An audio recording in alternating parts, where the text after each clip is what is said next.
This incident is from Blackwater Bay, Louisiana.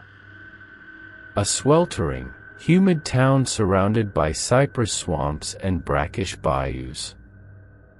The air is so thick with moisture you can almost chew it, and the chorus of bullfrogs and cicadas is a constant, rhythmic drone.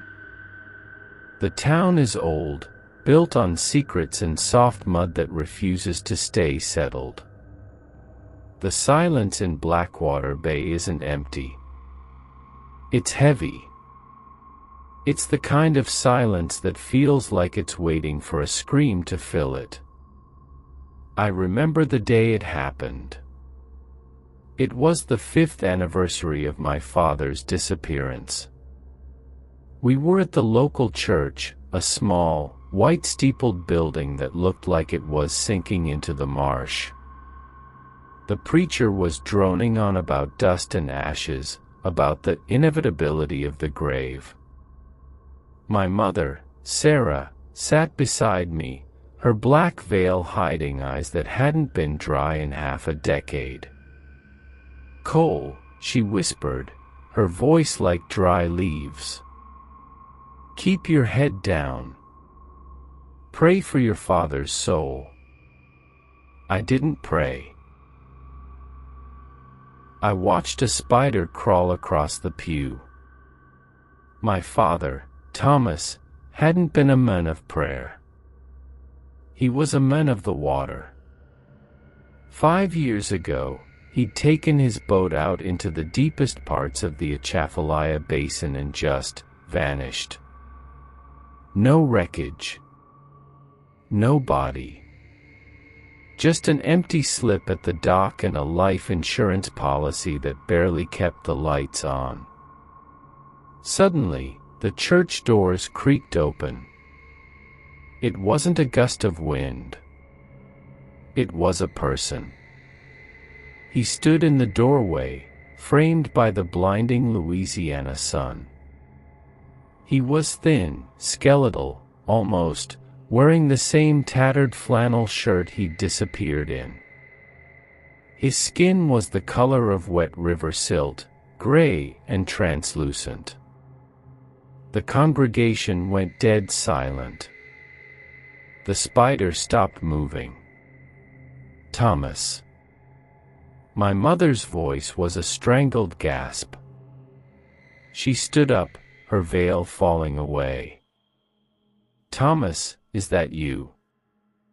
The man in the doorway didn't speak. He just stared. His eyes were different. They were flat, like two stones at the bottom of a stagnant pond. Uncle Ben was the first to move. He was always the bravest of us, or maybe just the most stubborn. He walked down the aisle, his heavy boots echoing on the floorboards. He reached out and touched the man's shoulder. "Good God," Ben whispered. "He's cold. He's cold as ice, but he's breathing." A miracle. Someone shouted from the back. A miracle on the 5th anniversary. But as the townspeople swarmed him, laughing and crying and touching his skin, I stayed in my seat. I looked at the man who was supposed to be my father. He didn't look happy to see us. He didn't look relieved. He looked like he was a million miles away, trapped inside a body that didn't quite fit him. We brought him home to our house on the edge of the bayou. The news spread through Blackwater like wildfire. Reporters from the city paper showed up, wanting pictures of the men who rose from the bayou. My father, if that's who he was, sat in his old armchair by the window. He didn't answer their questions.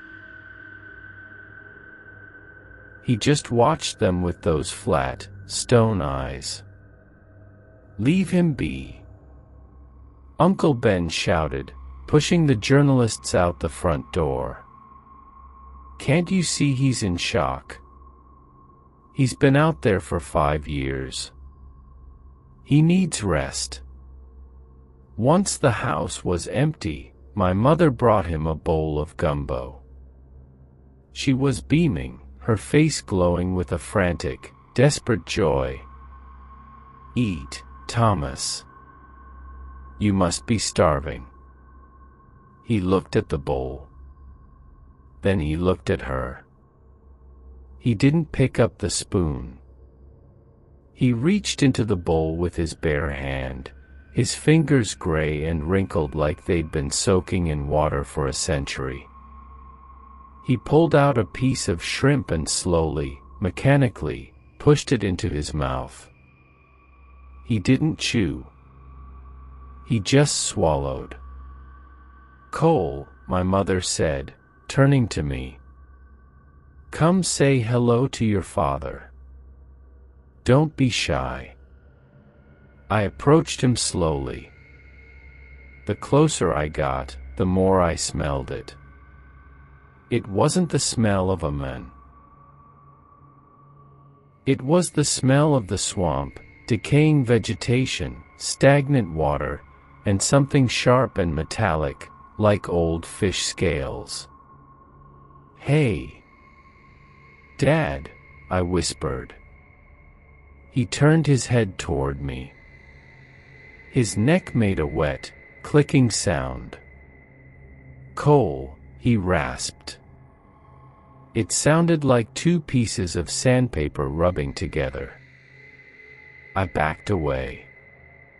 My mother didn't notice. She was too busy clearing the table, humming a song she hadn't sung since I was a baby. That night, the first of the glitches happened.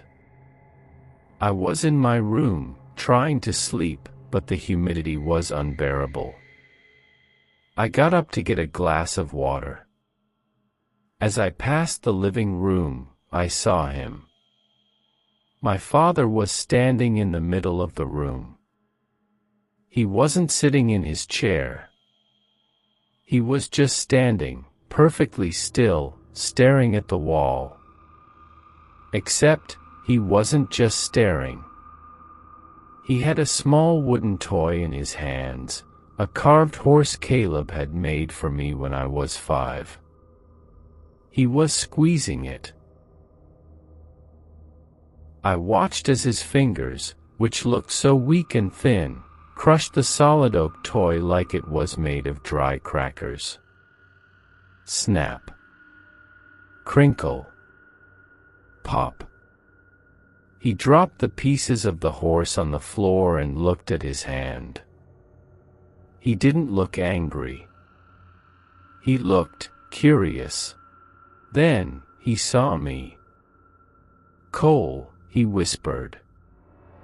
"Why are you always running away?" I wanted water," I stammered.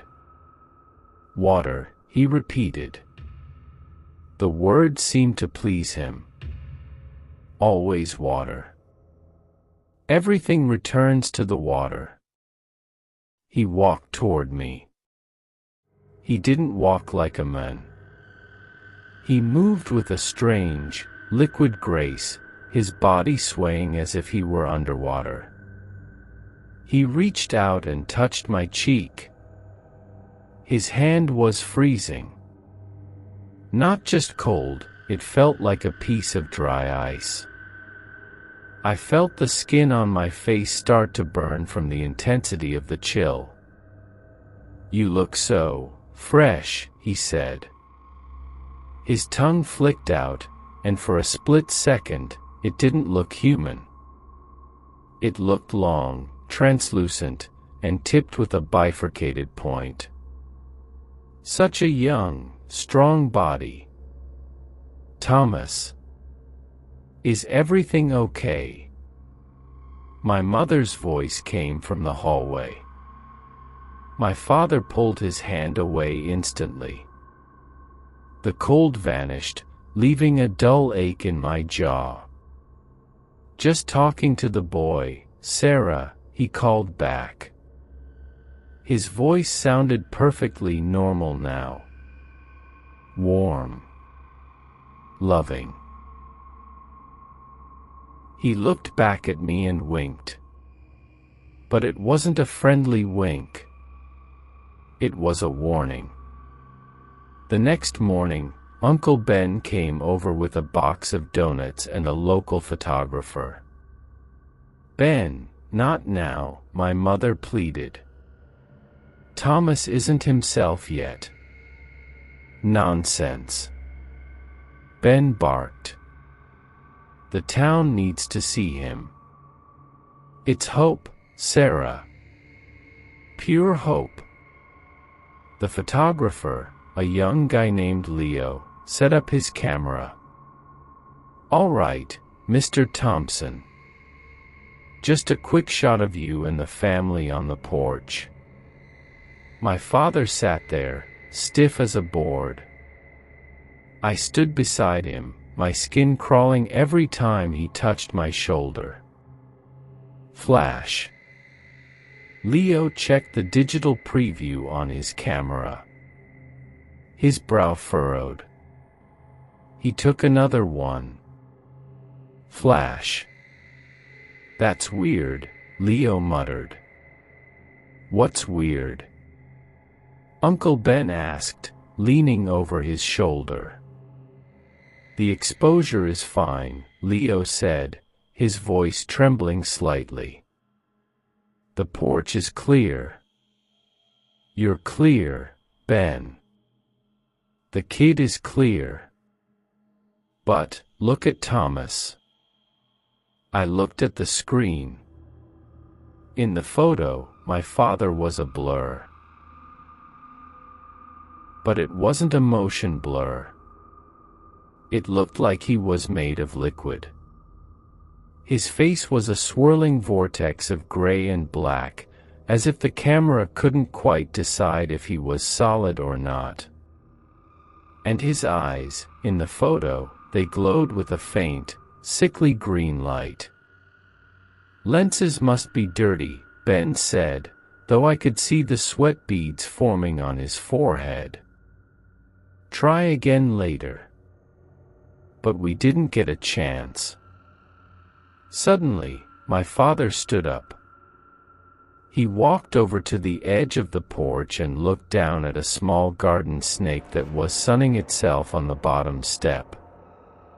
Before any of us could react, he reached down with a speed that defied physics. He grabbed the snake. He didn't throw it away. He didn't kill it. He opened his mouth, wider than any human mouth should open, and he swallowed the snake whole. I heard the tiny bones crunching. He turned back to us, a thin trail of black slime dripping from his chin. "I think," he whispered, looking directly at me, "it's time for us to go for a walk by the lake." My blood turned to ice. I knew then. This man wasn't my father. My father was dead. And whatever was wearing his skin was hungry for something much bigger than a garden snake. The days that followed were a blur of humid terror. My mother, Sarah, was trapped in a state of beautiful, dangerous denial. She spent her hours knitting sweaters for a man who didn't feel the cold and baking pies for a man who only seemed interested in things that crawled in the mud.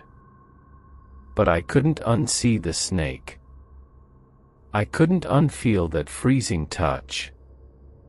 It was Thursday when the returned Thomas decided to stop pretending. Uncle Ben had brought over a local priest, Father Miller. Ben wasn't a religious man, but he was a swamp man, and he knew when a soul had a smell to it. He'd seen the photo Leo took. He'd seen the way my father stood in the corner of the room, unmoving for 6 hours at a time. "It's just a blessing, Sarah," Ben said, ushering the nervous-looking priest into the living room. "For the house. For Thomas's safe return." My father was sitting in his chair. He didn't look up. He didn't even blink. Father Miller stepped forward, his hand trembling as he reached into his pocket for a small vial of holy water. "Thomas, it is a miracle to have you back among the living. Let us give thanks." The moment the priest uncapped the vial, the room went dead silent. The cicadas outside stopped their screaming.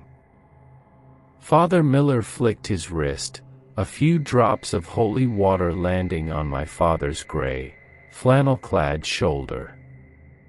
Sizzle. It sounded like bacon hitting a white-hot pan. A thin, wispy trail of black smoke rose from the fabric. My father didn't scream.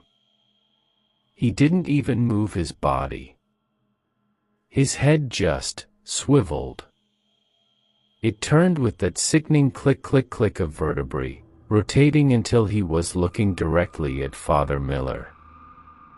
His mouth opened. Not a human opening, but a jagged, wide cavern that seemed to tear the skin at the corners of his lips. A sound came out, a low, gurgling hiss that sounded like air escaping a drowned man's lungs. "Get out," he rasped. Father Miller dropped the vial. The glass shattered on the hardwood, and the priest didn't wait for a second invitation. He scrambled out the door, his face as white as a sheet. "Thomas," my mother cried, rushing to him. "Ben, look what you did. You scared him. He's been through a trauma. Sarah, look at his shoulder." Ben yelled, pointing at the charred, smoking hole in the flannel. "That ain't trauma. That's something unholy." But the thing was already changing. My father's face softened. The jagged mouth shrank. He looked at my mother with eyes that suddenly seemed filled with tears. "I'm sorry, Sarah," he whispered, his voice trembling. I'm so cold. The water, it never leaves me." My mother wrapped her arms around him, ignoring the fact that his body was so cold it was literally frosting the windows behind him. That night, everything changed. I was woken up by the sound of the front door clicking shut. I looked out my window and saw my father walking toward the bayou, his silhouette tall and spindly against the moon. But he wasn't alone. He was holding my hand. I bolted upright, my heart hammering. I looked at my bed. I was still in it. I looked back out the window. The coal he was holding wasn't me. It was a shadow. A flickering, gray reflection of me that seemed to be walking in a trance. "Mom!" I screamed, tearing out of my room. "Mom, wake up! He's taking me. He's taking me to the water." My mother burst out of her room, her hair disheveled. "Cole, what are you talking about? You're right here. Look outside." I pointed frantically. But by the time she got to the window, the yard was empty. Only the tall grass was swaying, as if something heavy had just passed through it. Before we could even process what was happening, the phone rang. It was the middle of the night, the kind of call that only brings bad news. It was the local hospice. Silas Thorne, the wealthiest land developer in the county and a man Caleb had once worked for, was dying. And he was demanding to see us.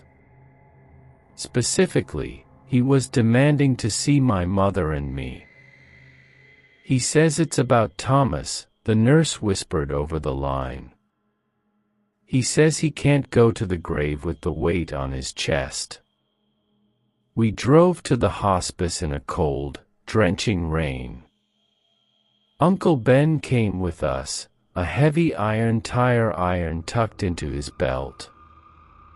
Silas Thorne was a skeleton wrapped in expensive silk sheets. His lungs rattled with every breath, and his eyes were darting around the room as if he were seeing ghosts in the corners. When he saw my mother, he let out a strangled sob. "I'm sorry, Sarah," he gasped, reaching out a withered hand. "I'm so sorry." "What are you talking about, Silas?" my mother asked, her voice hard. 5 years ago." Silas coughed, a spray of dark blood hitting his chin. "Thomas found out. He found out I was dumping toxic chemicals into the basin to clear the land for the new resort. He was going to the EPA. He was going to ruin me." My mother's face went pale. "I met him at the dock," Silas continued, his voice dropping to a terrified whisper. "I had a knife. I didn't mean to. I just wanted to scare him. But he fought back. I plunged it into his stomach. Right here." Silas pointed to his own midsection. I watched the life go out of his eyes. I tied a cinder block to his ankles and pushed him into the deep sinkhole. You killed him," Ben roared, lunging forward. "He's dead." Silas screamed, his eyes wide with madness. "Thomas Thompson has been at the bottom of the basin for 5 years. I saw the crabs eat him. I saw him sink." "Then who is in my house?" my mother shrieked. Silas grabbed my arm, his grip surprisingly strong for a dying man. "Listen to me, boy. In the Bayou, there are things. Things that have been here since before the first man stepped into the mud. We call them the Baak. They are spirits of the stagnant water. They have no shape of their own." He coughed again, his breath smelling like rot. "When a man dies a violent death in the water and doesn't get a proper burial, the Baak finds him. It crawls inside the empty shell. It uses the skin like a suit of clothes.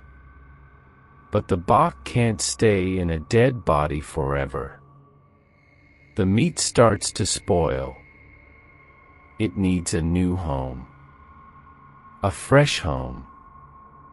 He looked at me, his eyes filled with a horrific pity. "It needs a young body, Cole. A body with a long life ahead of it. It doesn't want your father's farm. It wants you." The room went cold. The lights in the hospice began to flicker and buzz. "Where is he?" Silas whispered, looking toward the door. "He's here, isn't he? He followed you." Suddenly, the door to the hospice room flew open. My father was standing there. But he wasn't the skeletal man from the church. He looked fuller. His skin was tighter, more vibrant. But his eyes were a terrifying, glowing green. He didn't look at Sarah. He didn't look at Ben. He looked at Silas. You shouldn't have told. The Baak hissed through my father's mouth.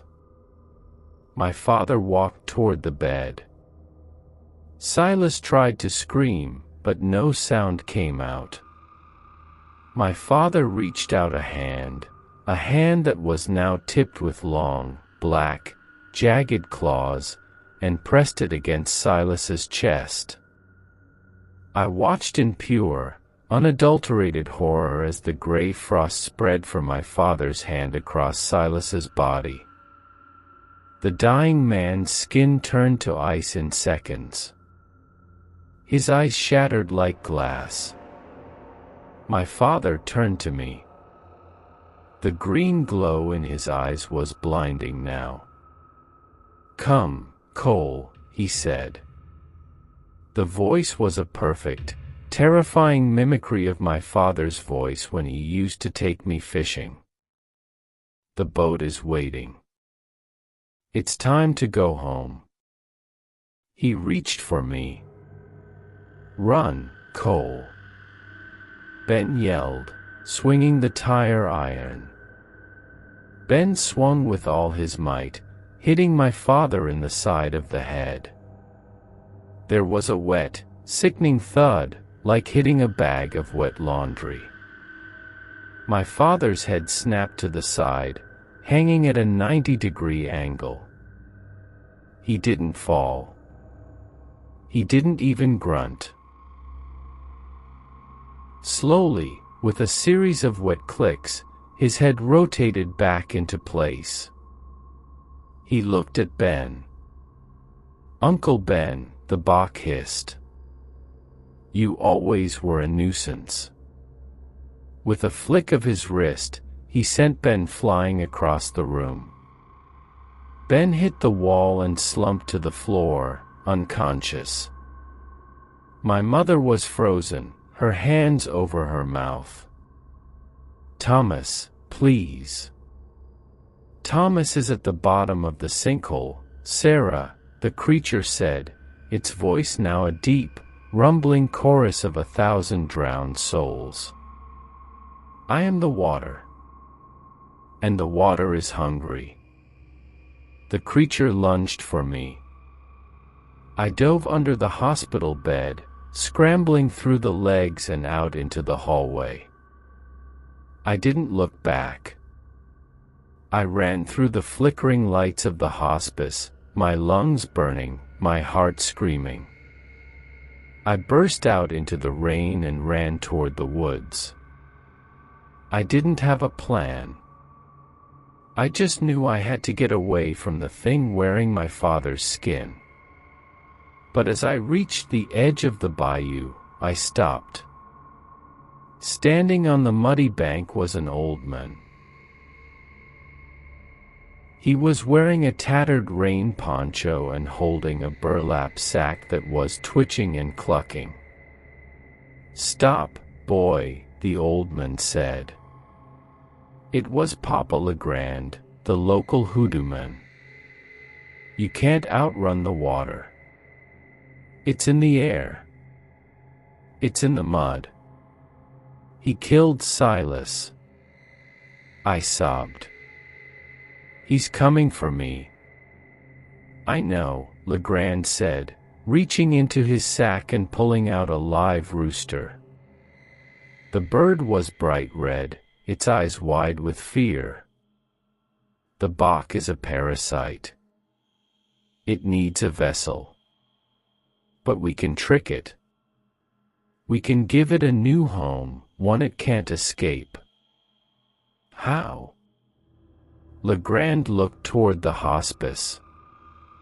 I could see the green glow of my father's eyes emerging from the trees. We need a sacrifice, Cole. And we need to find the real Thomas. We need to find the body at the bottom of the deep sink. I looked at the black, swirling water of the bayou. Somewhere down there, my real father was waiting. And the thing coming through the trees was the only key to finding him. What do I do? I whispered. You have to be the bait, Legrand said, his eyes hard. You have to let him catch you. Rain didn't just fall at the deep sink, it felt like the sky was trying to drown the earth. I stood on the edge of the embankment, the mud hungry and slick beneath my sneakers. I could feel the cold, brackish water of the bayou lapping at my ankles, pulling at me like 1,000 tiny, skeletal hands. Behind me, the cypress trees rose out of the muck like the jagged teeth of some prehistoric beast, their branches draped in Spanish moss that looked like the gray, rotting hair of the drowned. Every time the lightning flashed, the world turned a bruised purple, and I could see the deep sink, a swirling, black vortex in the water that everyone in Blackwater Bay knew to stay away from. They said nothing that went into the deep sink ever came back up. Papa Legrand was a few feet to my left, his shadow long and jagged against the mud. He was moving with a frantic, rhythmic intensity, drawing circles in the muck with a piece of charred bone. He was muttering under his breath, a low, bubbling chant in a language that felt older than the trees, older than the town, a language that sounded like the earth itself was gasping for air. In his left hand, he held the red rooster. The bird was silent now, its eyes glazed and fixed on the darkness. It didn't struggle. It didn't even breathe. It was as if Legrand had already hollowed out the bird's spirit, preparing it to be a vessel, a cage. "Don't you move, Cole," Legrand hissed, his voice cutting through the roar of the thunder. "The Baak is a creature of the stagnant places. It feeds on the hesitation. It feeds on the grief. If you run now, the thread of this ritual snaps, and that thing will be inside you before you can take 2 breaths. And then, your soul spends eternity at the bottom of that hole, watching through your own eyes while a monster wears your skin to dinner." I couldn't have moved if the world depended on it. My joints felt like they were filled with wet concrete. My heart was a frantic drum in my chest, beating so hard it hurt my ribs. I looked at the dark tree line, the place where the shadows seemed to be thickening, curdling into something solid. Then, I heard it. Squelch, thud, squelch. It was a heavy, wet sound. The sound of something that didn't belong in the air, something that was meant to be submerged. It was the sound of my father, or what was left of him, dragging his way through the Louisiana muck. The entity emerged from the wall of fog like a nightmare taking shape. The skin on my father's face had started to slough off in the heat and humidity, peeling away in long, gray ribbons to reveal the stringy, black muscle beneath. One of his eyes had collapsed into the socket, a dark hole where a human gaze should be.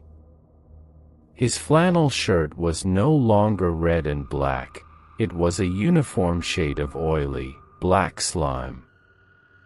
But the other eye. That eye was glowing with a pulsating, emerald hunger that made my stomach turn. "Cole." The thing rasped. The sound didn't come from his throat. It vibrated out of the hollow, sunken cavity of his chest, echoing against the trees.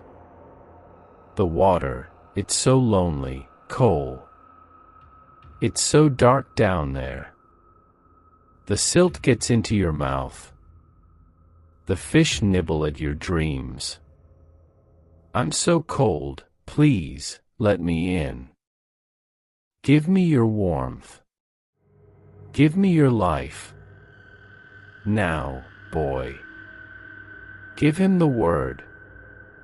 Legrand commanded, his voice a whip crack in the dark. I took a step forward, my legs shaking so badly I almost fell. I reached out my hand toward the rotting thing that wore my father's face. I had to be the bait. I had to lure the filth out of the meat. Dad. I sobbed. The word felt like a lie in my mouth, a jagged piece of glass I had to swallow. Dad, I'm scared. Please. I don't want to be alone anymore. Take me home. The creature paused. Its head tilted to the side, further, until its ear was touching its shoulder with a sickening snap of bone. It let out a sound that was half gurgle, half laugh. It believed me. It saw a grieving son, not a trap.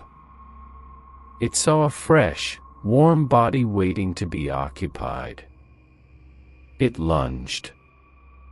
It moved with a sickening, liquid speed that defied the laws of physics. 1 second it was 10 feet away, and the next, it was looming over me, its freezing breath smelling like 5 years of stagnant rot and old fish scales.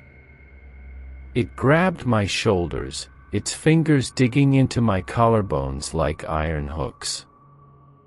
I felt the heat being sucked out of my marrow. My vision began to flicker, turning gray at the edges as the cold began to crawl up my spine. Yes. The Baak hissed, its wide, jagged mouth inches from my face. I could see the black, oily fluid leaking from its gums. Such a beautiful house. I will live here forever. I saw the black, smoky essence of the spirit beginning to pour out of the corpse's eyes and mouth. It snaked through the air like living ink, coiling around my face, reaching for my lips, my nostrils. It was a foul, suffocating cloud that tasted like mud and death. Now. Legrand roared. The old man didn't hesitate. He leapt forward with a speed I didn't think he possessed, swinging the red rooster by its feet. He slammed the bird's dying body directly into the space between my face and the creature's. Legrand let out a piercing, guttural cry, a command that seemed to shake the very foundations of the bayou. He drove a long silver needle into the rooster's heart and pressed the bird's twitching body against the black smoke. The world turned into a symphony of screams. The Baak let out a shriek that wasn't human. It was the sound of 1,000 drowning men all screaming their final breath at once. The black smoke, caught in the transition between my father's empty shell and my own body, found itself pulled toward the only other living thing nearby, the dying rooster. The laws of reality seemed to snap like a dry twig. I watched, paralyzed, as the massive, swirling shadow of the Baak was violently sucked into the small, feathered body of the bird. The rooster's body began to contort in horrific ways. Its wings grew long and leathery, its talons lengthening into jagged black hooks. Its eyes turned that same sickening, glowing green. It let out a crow that sounded like a demon laughing in a cathedral. "Bind it. Bind the filth," Legrand shouted, his face drenched in sweat and rain. He threw a heavy, salt-soaked burlap sack over the transformed bird. The bag was instantly filled with a violent, thrashing energy. The thing inside was clawing, biting, screaming with a voice that made the trees bleed sap. Legrand moved with a frantic, focused energy, tying the neck of the sack with a cord made of braided human hair and silver thread.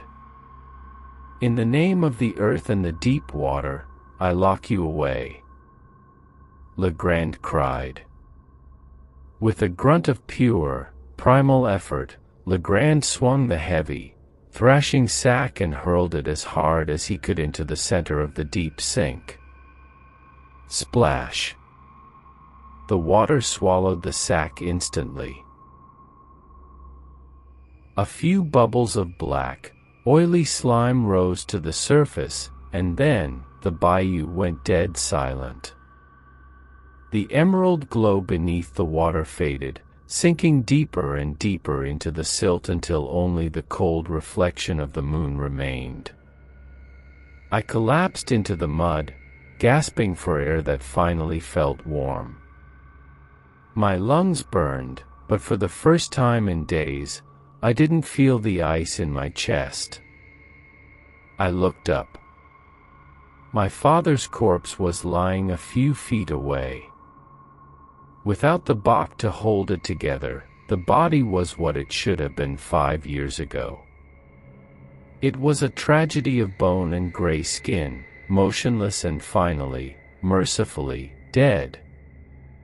"It's over, Cole," Legrand said, his voice heavy with a bone-deep exhaustion. He walked over and placed a hand on my head. This time, the hand was warm. It felt like life. "The hunger is gone. It'll spend the next century in that sack, buried in the mud, until it starves into nothingness." My mother and Uncle Ben arrived moments later, stumbling through the brush, breathless and covered in the filth of the swamp. When Sarah saw the body on the ground, she didn't scream for a miracle. She didn't call out for Thomas to wake up. She just fell to her knees and started to weep, the slow, honest, agonizing tears of a woman who was finally, after 5 long years, allowed to say goodbye to her husband. "We did it right this time." Uncle Ben called the sheriff, but not before Papa Legrand had vanished back into the shadows of the cypress trees like he was never there. We told the police a story they could digest, that we'd found Thomas's body in the sinkhole following Silas Thorne's deathbed confession. They didn't ask why the body looked like it had been walking, or why the hospice room was covered in a layer of black frost. In the Louisiana Bayou, people know when to look away. A week later, we held a real funeral. The casket was made of solid oak, and it stayed closed. The preacher spoke of peace, of a soul finally returning to the light after a long journey through the dark. We buried my father in the high ground, in the old cemetery on the hill where the soil is dry and the sun hits the grass first thing in the morning. Far, far away from the water. But for me, the peace is a fragile thing. I still have nightmares about the cold. I still wake up in the middle of the night, my breath hitching in my throat, feeling the phantom sensation of freezing, clawed fingers digging into my shoulders. Every time I pass a body of water, a lake, a pond, or even a deep puddle after a storm, I find myself stopping. I look at my reflection. I check to see if my eyes are still brown, or if a hint of green is starting to glow in the depths. I check to see if the boy staring back at me is solid, or if he's just a suit of clothes for something else. Because I know what's down there. I know that beneath the surface of the world, in the stagnant, forgotten places where the light doesn't reach, there are hungers that are always looking for a way out. They don't want your prayers. They don't want your land. They just want to feel the warmth of a beating heart again, even if they have to tear yours out to get it. Sometimes, when the wind blows from the deep sink and the swamp gas rises like a ghost, I think I hear a faint, distorted crowing coming from the bottom of the bayou. And I remember what Legrand told me. That some things don't stay buried forever. Some hungers are very, very good at waiting.